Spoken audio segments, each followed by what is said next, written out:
Welcome to Let Me Fix This. Enjoy the video. In this video, I will explain how to make hot chocolate easily. First, let's gather our basic ingredients. You'll need unsweetened cocoa powder, granulated sugar, and your preferred milk.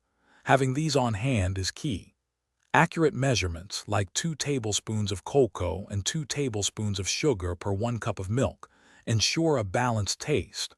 A small saucepan is perfect for mixing and heating everything evenly. Now let's get mixing. In your saucepan, combine the cocoa powder and sugar. Whisk them together thoroughly.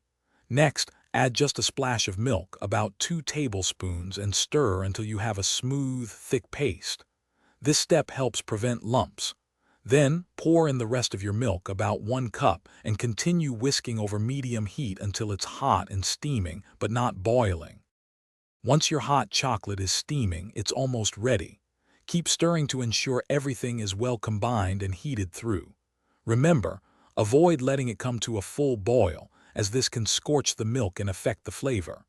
Carefully pour your delicious hot chocolate into your favorite mug. Now comes the fun part. Add toppings like whipped cream, marshmallows, or a sprinkle of cinnamon for that perfect finish. To elevate your hot chocolate, try experimenting with different milks, like almond or oat milk, or various sweeteners such as brown sugar. A tiny pinch of salt can surprisingly deepen the chocolate flavor, making it even more satisfying. For a truly decadent experience, consider using whole milk or adding a tablespoon of heavy cream. Remember to check the description for a link to the Owala water bottle and other great deals. Enjoy your perfectly easy, homemade hot chocolate. Thanks for watching. If you found this helpful, don't forget to like and subscribe.